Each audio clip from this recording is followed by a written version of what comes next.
Hoje a dica é um pouquinho diferente. Se liga, que foi uma pergunta que o Pereira Joe trouxe pra mim.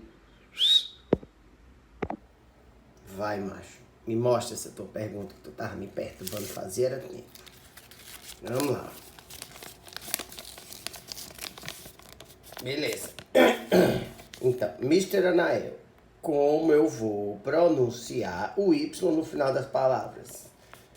Izinho de Coreaú.